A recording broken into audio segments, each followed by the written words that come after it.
Breaking news చూస్తున్నారు. ఎగువన కురుస్తున్న భారీ వర్షాల కారణంగా గోదావరికి భారీగా వరద నీళ్ళు వచ్చి చేరాయి.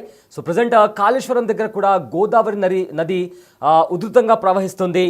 కంప్లీట్గా కూడా గత వారం రోజుల నుంచి ఎగువన కురుస్తున్న భారీ వర్షాలతో గోదావరికి భారీగా వరద నీరు వచ్చి చేరింది. అయితే ఇప్పటికే మొదటి ప్రమాద హెచ్చరికకు చేరువలో గోదావరి ప్రవహిస్తుంది. Medigadda Lakshmi barrage inflow outflow మొత్తం మీద 8,19,500 క్యూసెక్లు ఉండగా 85 గేట్లు ఇప్పటికే ఓపెన్ చేసి నీటిని దిగువగా వదులుతున్నారు. అయితే కాళేశ్వరం త్రివేణి సంగమం జ్ఞాన సరస్వతి పుష్కర్ ఘాట్ దగ్గర ఇప్పటికే చాలా వరకు కూడా జ్ఞానదీపాలు కూడా నీట మునిగాయి.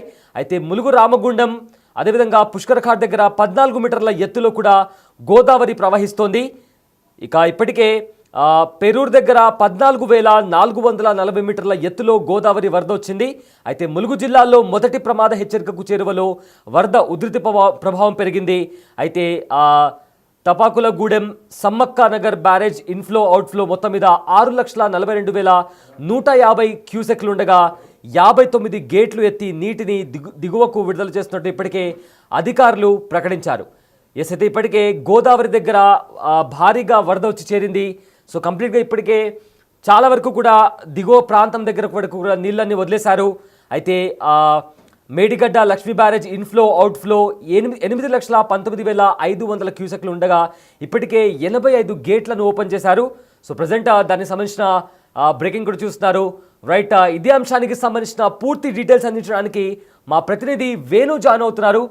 ఎస్ వేణు, భారీ వర్షాల కారణంగా ఇప్పటికే గోదావరి దగ్గర వరద భారీగా వచ్చి చేరింది. ప్రజెంట్ ఏంటి ప్రమాద హెచ్చరికలు జారీ చేశారా? వరద అనేది ఇంకా ఎన్ని రోజుల వరకు కొనసాగే అవకాశం ఉంది?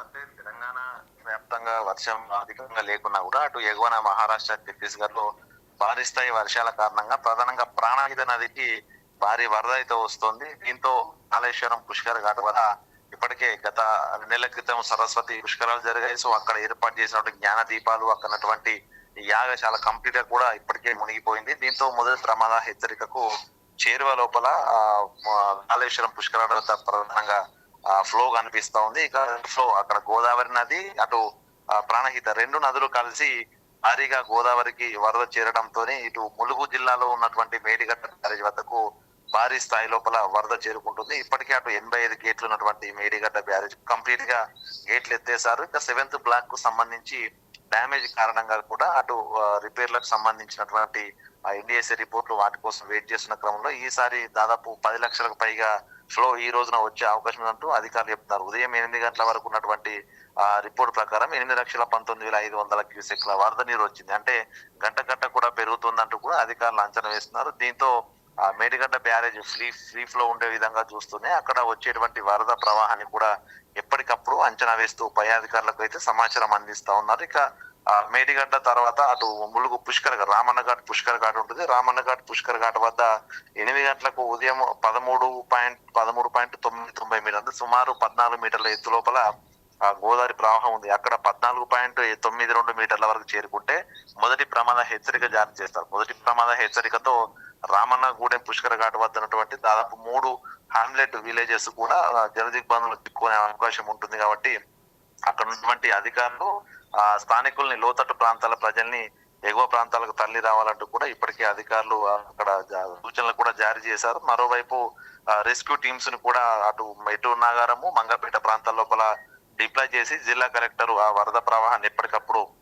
అంచనా వేస్తున్నారు. ఇక వాజేడు వద్ద శివార్లో ఉన్నటువంటి పేరు వద్ద 14.440 మీటర్ల ఎత్తు లోపల ప్రస్తుతం గోదావరి ఉంది. అక్కడ 18.5 మీటర్లకు వెళ్తే మొదటి ప్రమాద హెచ్చరిక జారీ దాదాపు 24 గ్రామాలు కూడా జలదిగ్బంధులు చిక్కుని పూర్తిగా రవాణా వ్యవస్థ ఎక్కడికక్కడ స్తంభించిపోయే అవకాశం ఉంటుంది. కాబట్టి ఇదే వరద కనుక ఇదే విధంగా కొనసాగితే దాదాపు మరో 2-3 రోజుల లోపల కంప్లీట్ గా ఏజెన్సీ జిల్లాలైనటువంటి ములుగులో దాదాపు 80కి పైగా గ్రామాలు జలదిగ్బంధంలు చిక్కునే అవకాశం అయితే ఉంటుంది. దీంతో అధికారులు ఇప్పటికే అటు ప్రభుత్వ శాఖలకు సంబంధించి అటు పంచాయతీరాజ్, విద్యుత్, రెవెన్యూ, పోలీసు ఈ 4 ప్రధానంగా 24/7 అందరూ అధికారులు అందుబాటులో ఉండాలంటూ జిల్లా కలెక్టర్ కొద్దిసేపటి క్రితమే అధికారులకు ఆదేశాలు కూడా జారీ చేశారు. మొత్తంగా వరద కనుక తీవ్రత పెరిగితే అటు వీళ్ళ హాబిలిటేషన్ సెంటర్లు కూడా ఏర్పాటు చేయాలి. కాబట్టి ప్రభుత్వంతో మాట్లాడి సెంటర్ల ఏర్పాటు కోసం కూడా జిల్లా కలెక్టర్ ప్రయత్నాలు చేస్తున్నట్టుగా తెలుస్తుంది. మొత్తానికి అటు గోదావరి వరద ప్రవాహం పెరిగిన నేపథ్యంలో చేపల కోసం కానీ సరదాల కోసం కానీ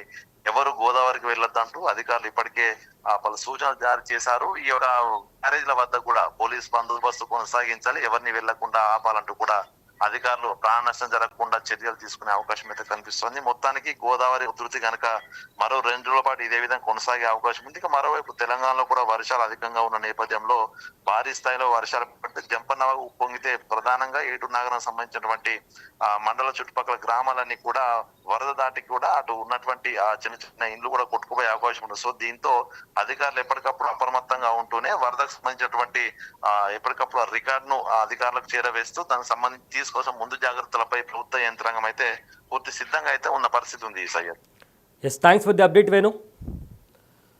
రైట్, ప్రజెంట్ గోదావరి దోబుచులాడుతోంది. బుధవారం 24.1 అడుగులకు పెరిగిన గోదావరి గురువారం ఉదయం 23 అడుగుల వరకు కాస్త తగ్గింది. అయితే మహారాష్ట్రలో కురుస్తున్న భారీ వర్షాల కారణంగా పెద్ద ఎత్తున వరద నీరు గోదావరిలో కలుస్తుండడంతో భద్రాద్రి వద్ద కూడా గురువారం మధ్యాహ్నం నుండి మళ్లీ పెరుగుతోంది. శుక్రవారం ఉదయం 6 గంటలకు 33.3 అడుగులకు పెరిగింది. భద్రాద్రి పుణ్యక్షేత్రంలో భక్తుల పవిత్ర స్నానం ఆచరించే స్నాన ఘట్టాలు గోదావరి నీటిలో మునిగిపోయాయి. కాగా 5,45,600 క్యూసెక్ల వరద నీరు దిగువకు తరలివేస్తున్నట్లు కూడా అధికారులు పేర్కొన్నారు. అయితే శుక్రవారం సాయంత్రానికి అంటే ఇవాళ సాయంత్రానికి గోదావరి మరింత పెరిగే అవకాశం ఉందని కూడా చెప్తున్నారు. ఇక గోదావరి పరివాహక గ్రామాల ప్రజలు అప్రమత్తంగా ఉండాలని ఇప్పటికే అధికారులు సూచించారు. ఇక తెలంగాణలో భారీగా వర్షాలు లేనప్పటికీ మహారాష్ట్ర అదేవిధంగా బెంగళూరు రాష్ట్రాల్లో భారీగా వర్షాలు కురుస్తున్న నేపథ్యంలో గోదావరిలో భారీగా వరద నీరు వచ్చి చేరింది. సో దీంతో గోదావరి పరివాహక గ్రామాల ప్రజలు కూడా ప్రతి ఒక్కరూ అప్రమత్తంగా ఉండాలని ఇప్పటికే అధికారులు సూచిస్తున్నారు. ఎక్కడైతే బ్యారేజ్ దగ్గర బ్రిడ్జెస్ దగ్గర అనవసరంగా వెళ్ళకూడదని కూడా ఇప్పటికే సూచించారు. ఈతకు వెళ్ళడం కానీ లేదా సరదాగా కొంతమంది వెళ్తుంటారు. సో అలాంటి ప్లేసెస్లో జాగ్రత్తగా ఉండాలంటూ కూడా ఇప్పటికే అధికారులు సూచించినటువంటి పరిస్థితి కనిపిస్తుంది. ఇక ఎవరైనా చేపలు పట్టడం కోసం కూడా ఎవరైనా వెళ్తుంటే అలాంటి వాళ్ళు కూడా జాగ్రత్తగా ఉండాలంటూ కూడా హెచ్చరించారు. అదేవిధంగా ఎక్కడైతే ఎక్కువగా ఈ వరద నీరు వచ్చి చేరిందో అలాంటి ప్లేసెస్లో కూడా సెక్యూరిటీ పరంగా ముందుగానే అక్కడ పోలీసులను కూడా మోహరించినట్టు తెలుస్తోంది. సో దీని కారణంగా ఎగువన కురుస్తున్న భారీ వర్షాలతో ఇప్పటికే గోదావరి దగ్గర భారీగా వరద నీరు వచ్చి చేరాయి. సో కాళేశ్వరం దగ్గర గోదావరి ఉధృతంగా ప్రవహిస్తోంది. అదేవిధంగా ఇప్పటికే మొదటి ప్రమాద హెచ్చరికకు చేరువలో గోదావరి ప్రవాహం కనిపిస్తోంది. Medigadda Lakshmi barrage inflow outflow మొత్తం మీద 8,19,500 క్యూసెక్ల వరద నీరు వచ్చి చేరింది. దీంతో 85 గేట్లు కూడా ఓపెన్ చేశారు.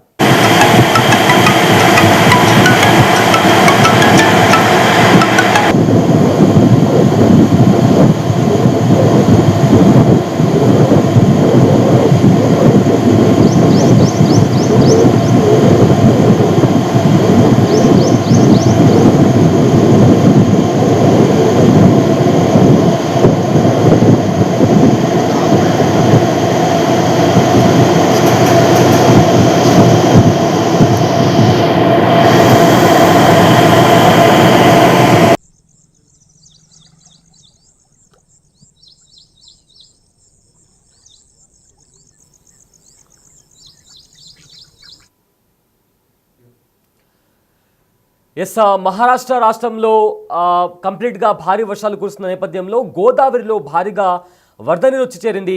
సో దీంతో ఇప్పటికే ప్రమాద స్థాయిని దాటి కూడా వస్తుండడంతో గోదావరి పరివాహక ప్రాంతాల ప్రజలు కూడా అప్రమత్తంగా ఉండాలని ఇప్పటికే అధికారులు సూచిస్తున్నారు. కొంతమంది ఫన్ కోసం అని చెప్పి నది దగ్గర బ్యారేజ్ దగ్గర వెళ్తున్నటువంటి పరిస్థితి కనిపిస్తుంది. అలాంటి వాళ్ళు కూడా చాలా జాగ్రత్తగా ఉండాలి, అనవసరంగా అలాంటి ప్లేసెస్కు వెళ్ళకూడదని కూడా అంటున్నారు. అదేవిధంగా ఎక్కువగా భారీగా వరద నీరు వచ్చి చేరడంతో అక్కడ పోలీసులను కూడా మోహరించినట్టు తెలుస్తోంది.